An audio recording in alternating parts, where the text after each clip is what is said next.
بسم اللہ الرحمن الرحیم۔ رمضان کے مبارک لمحات چل رہے ہیں، ایک ایک لمحہ قیمتی ہے۔ آج ہم بات کریں گے دعا پر۔ اکثر لوگوں کو دیکھا گیا ہے کہ وہ اپنی پریشانیوں کا، غموں کا، فکروں کا دوسروں سے ذکر کرتے ہیں اور کہتے ہیں کہ حضرت دعا کر دیجئے، لیکن خود دعا نہیں کرتے، خود دعا نہیں مانگتے۔ حالانکہ جس طرح گڑ گڑا کر، رو کر، آنسو بہا کر، جس تضرع کے ساتھ، جس عاجزی کے ساتھ، جس درد دل کے ساتھ انسان خود اللہ تبارک و تعالیٰ سے مانگ سکتا کہ دوسرا مانگ ہی نہیں سکتا۔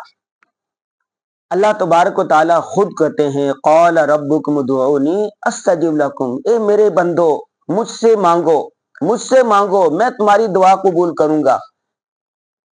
اللہم لا مانع لما اعطیت ولا معطی لما منعت، اللہ جس کو دینے کا ارادہ کر لیں کوئی روک نہیں سکتا، اور اللہ جس کو روک لے دنیا کی کوئی طاقت اس کو دے نہیں سکتی۔ تو آپ نے خود دعا کرنی ہے، خود دعا کرنی ہے۔ رمضان میں لوگ تلاوت کرتے ہیں، ذکر و اذکار کرتے ہیں، زکوٰۃ دیتے ہیں، صدقات دیتے ہیں، سمجھتے ہیں کہ یہ ثواب ملتا ہے، اور دعا کو عبادت ہی نہیں سمجھتے۔ حالانکہ حدیث پاک میں آتا ہے الدعاء مخ العبادہ، دعا عبادت کا مغز ہے، اصل عبادت ہے، دعا بھی عبادت میں شامل ہے۔ تو جس طرح آپ قرآن کی تلاوت کر رہے ہیں، تراویح پڑھ رہے ہیں، ذکر کر رہے ہیں، تہجد پڑھ رہے ہیں، صدقہ خیرات کا اہتمام کر رہے ہیں، اسی طرح دعا کا اہتمام بھی کرنا چاہیے۔ دعا کس وقت مانگے؟ ہر وقت دعا مانگ سکتا ہے، صبح شام، اٹھتے بیٹھتے ہر وقت آپ دعا مانگ سکتے ہیں، لیکن چند اوقات ایسے ہیں جہاں پر دعا کی قبولیت کے امکانات زیادہ ہو جاتے ہیں۔ ان میں سے ایک افطاری کا وقت ہے۔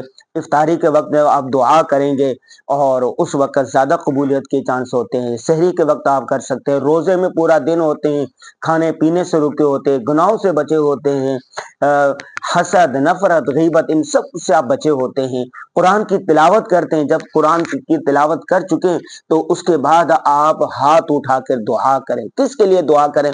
اپنے لیے دعا کریں، اپنے لیے حاجات مانگے، اچھی چیزیں مانگے۔ آپ کے والدین اگر حیات ہیں تو ان کے لیے دعا کریں، اگر وفات پا چکے ان کے لیے ایصال ثواب کریں، ان کے لیے دعائے مغفرت کریں، اپنے دوست احباب کے لیے کریں، اپنے وطن کے لیے کریں، امت مسلمہ کے لیے کریں، سب کے لیے آپ دعا کریں۔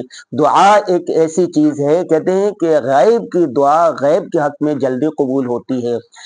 تو اگر آپ دوسرے اپنے مسلمان بھائی کے لیے دعا کریں گے تو وہ آپ کے حق میں بھی قبول ہوگی۔ تو آپ نے دعاؤں کا زیادہ سے زیادہ اہتمام کرنا ہے۔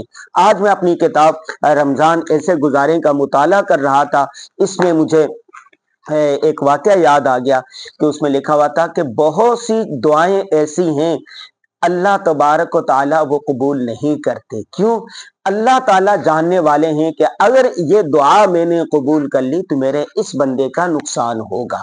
تو اس لیے اگر کبھی کوئی دعا مانگ رہے ہیں قبول نہیں ہو رہی تو اس سے نا امید اور مایوس نہیں ہونا چاہیے۔